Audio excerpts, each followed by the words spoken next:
नमस्कार दोस्तों, उद्भव सर मैथ्स यूट्यूब चैनल पर मैं खुशबू आप सभी का बहुत बहुत स्वागत करती हूं। दोस्तों, आज के जो टॉपिक है आप सब के लिए वो है समास की संपूर्ण जानकारी। हमें एक कमेंट मिला था कि समास की एक वीडियो डाली जाए, तो आप सभी के लिए वीडियो है, तो आप इस वीडियो को लास्ट तक जरूर देखिएगा, आपको बहुत अच्छी जानकारी मिलने वाली है। तो आइए शुरू करते हैं इस वीडियो को। और जो लोग पहली बार इस चैनल से जुड़े हैं वो सब उद्भव सर मैथ्स यूट्यूब चैनल को सब्सक्राइब करना बिल्कुल भी ना भूले, बेल आइकॉन को दबाएं ताकि आपको टाइम टाइम वीडियो की सारी नोटिफिकेशंस मिलती रहे। आपकी मैथ्स की क्लास शुरू हो चुकी है, तो आप लाइव क्लास में ज्वाइन कीजिए अपने अच्छे नंबर पाने के लिए। तो आइए सबसे पहले जानते हैं समास क्या होता है। दो या दो से अधिक शब्दों से मिलकर बने शब्द को क्या कहते हैं? समास कहते हैं। समास शब्द का अर्थ होता है संक्षेप करना, जैसे प्रतिदिन, बीचों बीच, हथकड़ी। और समास के कितने भेद होते हैं? तो 6 भेद होते हैं, लेकिन रचना के आधार पर समास 4 प्रकार के होते हैं। देखिए 6 भेद जो है आपके अवयवी भाव, यानी पहला पद यानी पूर्व पद जो होता है वो प्रधान होता है। तत्पुरुष में जो क्या होता है? उत्तर पद प्रधान होता है, यानी बाद का पद होता है। कर्मधारायक उत्तर पद, इसमें भी बाद का पद जो होता है दूसरा पद वो प्रधान होता है। द्विगु यानी पहला पद या पूर्व पद यानी संख्यावाचक होता है। द्वंद्व दोनों पद प्रधान होते हैं। और बहुव्रीहि कोई तीसरा, पहला या दूसरे से नहीं, कोई तीसरा अर्थ प्रधान होता है। आइए सबसे पहले जानते हैं अवयवी भाव समास के बारे में। जिसका पहला पद यानी पूर्व पद प्रधान हो तथा जिसका पहला पद अव्यय तथा दूसरा पद प्राय संज्ञा होता है तथा समस्त पद भी अव्यय हो जाएं, उसे अवयवी भाव समास कहते हैं। जैसे प्रतिदिन, आमरण, यथा संभव इत्यादि। तो देखिए यथाक्रम, क्रम के अनुसार, यथाशीघ्र, शीघ्रता से, अकारण, बिना कारण के, प्रतिकूल, प्रतिकूल आपका इस प्रकार से हो गया। अजन्म, आजन्म हो जाएगा। प्रतिदिन, प्रतिदिन, यथा संभव इस प्रकार से हम लिखेंगे। अनुरूप इस प्रकार से, पेट भर, आजन्म, जन्म से लेकर अभूतपूर्व जो पहले नहीं हुआ, निर्भय यानी बिना भय के, निर्विवाद बिना विवाद के, निर्विकार यानी बिना विकार के, प्रतिपल हर पल, अनुकूल मन के अनुसार, अनुरूप यानी रूप के अनुसार, यथा समय समय के अनुसार, यथा स्थान स्थान के अनुसार, आमरण यानी मृत्यु तक। अब बात करते हैं तत्पुरुष समास। इसका पहला पद संज्ञा होता है तथा दूसरा पद क्या होता है? प्रधान होता है। तो इसके साथ ही अनेक मध्य कारक जो कारक चिन्ह का होता है उन सभी का लोप हो जाता है, तो तत्पुरुष समास कहलाते हैं। तो आइए हम इसके बारे में जानते हैं। तो तत्पुरुष समास के कितने भेद होते हैं? 6 भेद होते हैं। कर्म तत्पुरुष, आपका करण तत्पुरुष, संप्रदान तत्पुरुष, अपादान तत्पुरुष, संबंध तत्पुरुष और अधिकरण तत्पुरुष। तो सबसे पहले हम बात करते हैं कर्म तत्पुरुष। जब दो शब्दों के मिलने से कारक चिन्ह को का लोप हो जाता है, जब को का लोप हो जाता है तब कर्म तत्पुरुष समास होता है। ठीक है, ये ध्यान दीजिएगा। देखिए सर्वभक्षी यानी सबको भक्षण करने वाला आपका हो जाएगा सर्वभक्षी। यहाँ पे आपका देखिए को का लोप हो रहा है सर्वभक्षी में। यश प्राप्त यानी यश को प्राप्त करने वाला, यहाँ पे को कारक चिन्ह जो होता है उसका लोप हो रहा है। मनोहर यानी मन को हरने वाला, यहाँ भी आप देखेंगे तो को का लोप हो गया। गिरिधर यानी गिरी को धारण करने वाला। कटफोड़वा, कांठ को फोड़ने वाला। ठीक है, आप यहाँ पे देख रहे हैं कि को का जो कारक चिन्ह होता है वो उसका लोप हो रहा है। माखन चोर यानी माखन को चुराने वाला। शत्रुघ्न यानी शत्रु को मारने वाला। आप इस तरह से आप इसकी पहचान कर सकते हैं आसान तरीके से। अब देखिए करण तत्पुरुष जो होता है, इसमें करण जो कारक होता है से, के द्वारा का लोप हो जाता है, तो इसलिए इसे क्या कहते हैं? करण तत्पुरुष कहा जाता है। आइए देखिए कैसे। जल अभिषेक, जल से अभिषेक। देखिए यहाँ पे से का जो हो गया है वो लोप हो रहा है। सूर रचित यानी सूर द्वारा। अब यहाँ पे देखिए द्वारा जो होता है उसका लोप, कारक चिन्ह जो होता है उसका लोप हो रहा है। तुलसी कृत यानी तुलसी द्वारा, यहाँ पे द्वारा जो है इसका लोप हो रहा है, तुलसी कृत हो गया तुलसी द्वारा रचित। शोक ग्रस्त तो शोक से ग्रस्त। पर्ण कुटीर यानी पर्ण से बनी कुटीर, यहाँ पे से का लोप हो रहा है। रोगातुर यानी रोग से आतुर। अकाल पीड़ित यानी अकाल से पीड़ित। कर्मवीर यानी कर्म से वीर। अब यहाँ पे देख रहे हैं ना कि यहाँ पे सारे कारक चिन्हों का लोप हो रहा है, तो यही आपको पहचान करनी होगी कि इसमें कैसे लोप हो रहा है, तो आप किस तरह से आप इसको आसानी से ध्यान सकते हैं। से के द्वारा, करण तत्पुरुष को ध्यान दीजिएगा। करण करुणा पूर्ण यानी करुणा से पूर्ण। रोगग्रस्त यानी रोग से ग्रस्त। मदांध यानी मंद से अंधा। गुण युक्त यानी गुणों से युक्त। अंधकार युक्त यानी अंधकार से युक्त। यहाँ पे आपका से जो है वो कारक चिन्ह उसका लोप हो रहा है। भयाकुल यानी भय से आकुल। पद दलित यानी पद से दलित। मन चाहा यानी मन से चाहा, यहाँ पे से का लोप हो रहा है। रक्त रंजित यानी रक्त से रंजित, यहाँ पे देखिए से का लोप हो रहा है। तो इसके सबसे यही खासियत होती है कि आप इसको आसान तरीके से पहचान सकते हैं। करण तत्पुरुष में से के द्वारा का लोप हो जाता है, आप इसको इसे ध्यान दीजिएगा। अगला देखिए संप्रदान तत्पुरुष, जब दो शब्दों के मिलने से कारक चिन्ह को के लिए, इसको ध्यान दीजिएगा, लुप्त हो जाता है, वहां पर संप्रदान तत्पुरुष होता है। देखिए युद्ध भूमि यानी युद्ध के लिए भूमि, यहाँ पे के लिए, यहाँ पे देखिए लोप हो रहा। रसोई घर यानी रसोई के लिए घर। सत्याग्रह यानी सत्य के लिए आग्रह किया जाता है जो। हथकड़ी यानी हाथ के लिए कड़ी। देशभक्ति यानी देश के लिए भक्ति। धर्मशाला यानी धर्म के लिए शाला। आप देख रहे हैं यहाँ पे लोप हो रहा। पुस्तकालय यानी पुस्तक के लिए आलय। देवालय यानी देव के लिए आलय। भिक्षाटन यानी भिक्षा के लिए भिक्षाटन यानी भिक्षा के लिए ब्राह्मण होता है। राह खर्च यानी राह के लिए खर्च। विद्यालय यानी विद्या के लिए आलय। विधानसभा में देखिए के लिए विधान के लिए सभा। स्नानघर यानी स्नान के लिए घर। डाक गाड़ी यानी डाक के लिए गाड़ी। परीक्षा भवन परीक्षा के लिए भवन। प्रयोगशाला यानी प्रयोग के लिए शाला। अब देखिए अपादान तत्पुरुष में अपादान कारक से द्वारा लोप हो जाता है। से द्वारा का जो लोप हो जाता है तो इसलिए इसे अपादान तत्पुरुष कहते हैं। जन्मांध यानी जन्म से अंधा। कर्महीन यानी कर्म से हीन। वन रहित यानी वन से रहित।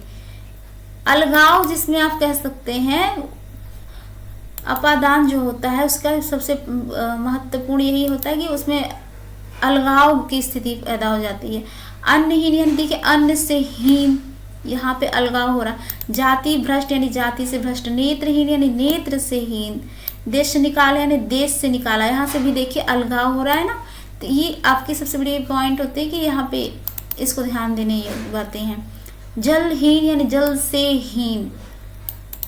गुणहीन यानी गुण से हीन। धनहीन यानी धन से हीन। स्वाद रहित यानी स्वाद से रहित। ऋण मुक्त यानी ऋण से मुक्त। पाप मुक्त यानी पाप से मुक्त। फलहीन यानी फल से हीन। भय भीत यानी भय से डरा हुआ। तो ये थे आपके अभी तक के कारण अपादान के बारे में। अब एक बात करते हैं संबंध तत्पुरुष। जिन शब्दों में संबंध कारक विभक्ति यानी का के की जो का होता है लोप हो जाता है उससे संबंध कारक कहते हैं। जैसे विद्याभ्यास विद्या अभ्यास। सेनापति यानी सेना का पति, यहाँ पे होना चाहिए था सेना विद्या के, यहाँ पे आपका हो जाएगा के।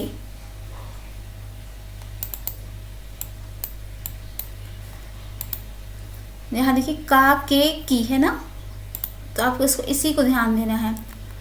लोप हो रहा है किसका? सेनापति यानी सेना का पति।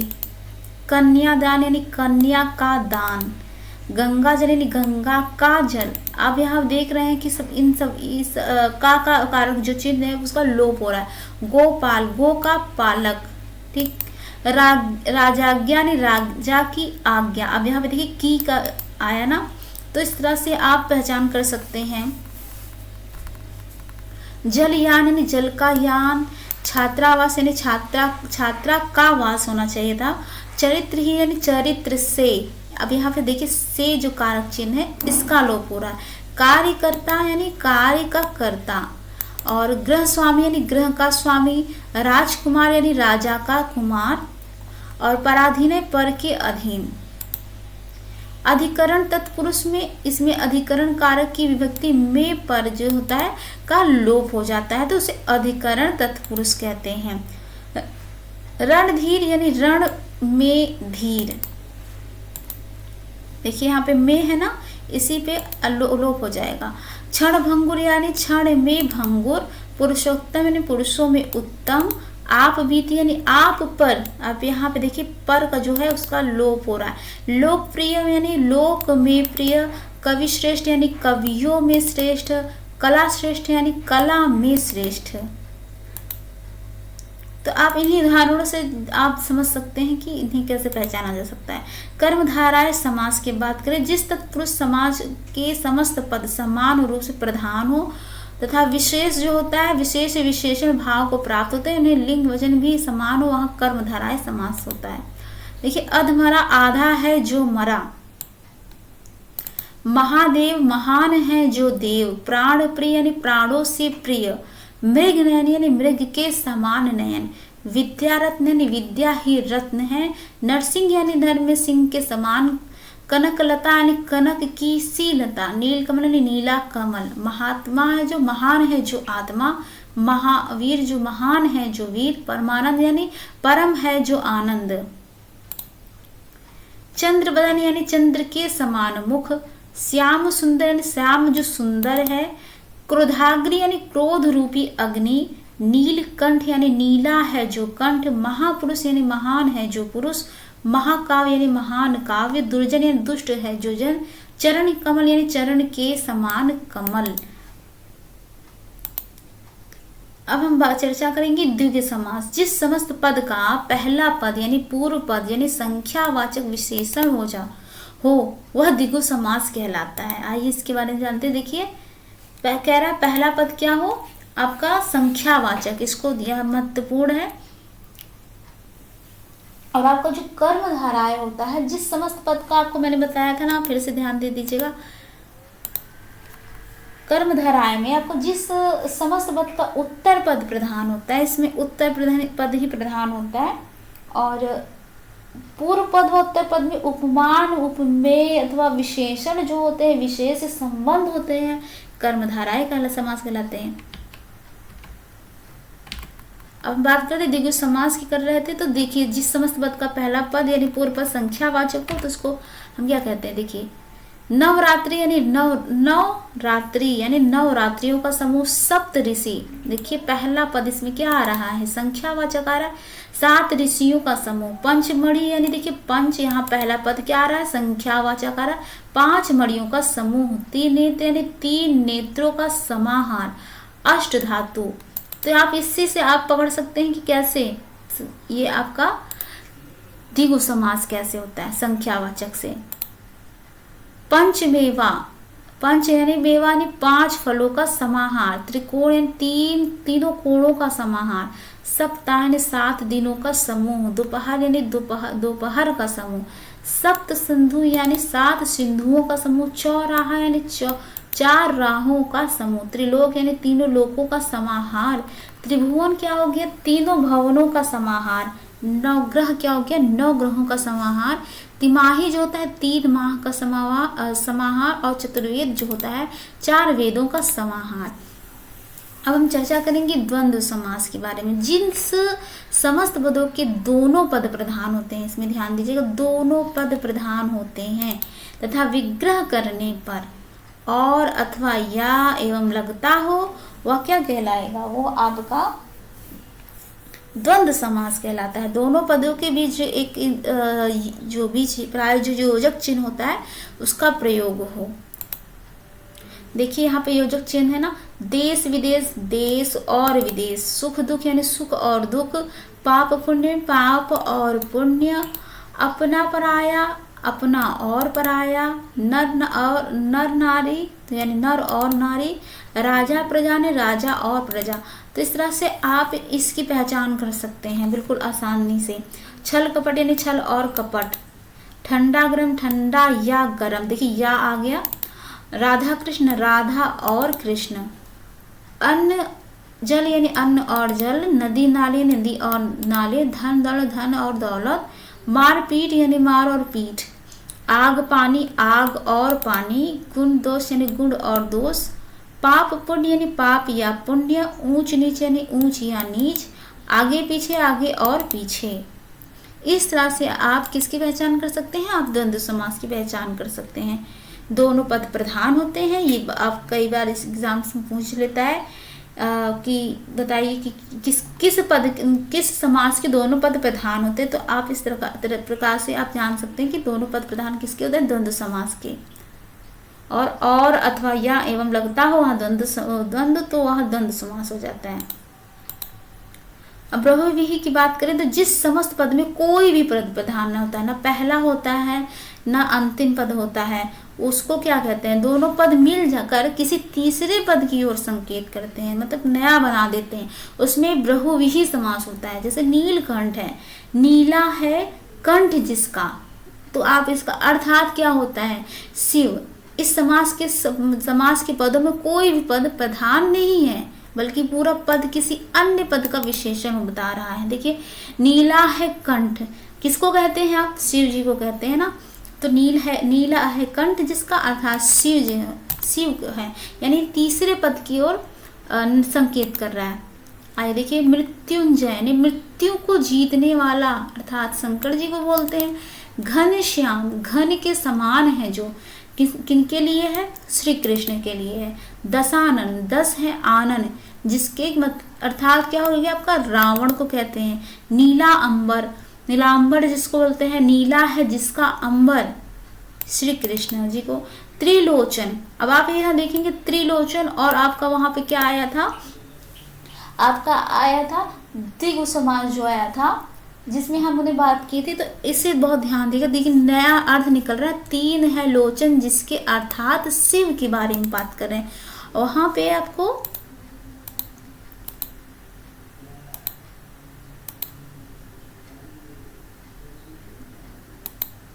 इस वाले में नहीं है, लेकिन आपको बता दे रहे हैं, इस तरह से आप आसानी से देख सकते हैं, पहचान कर सकते हैं, जिसमें अन्य पद जो होते हैं नया अर्थ निकालते हैं। चंद्रमौली, चंद्र है मौली पर जिसके अर्थात किसको कहते हैं आप? शिव जी को कहते हैं। विषधर, विष को धारण करने वाला कौन है? सर्प यानी शिव।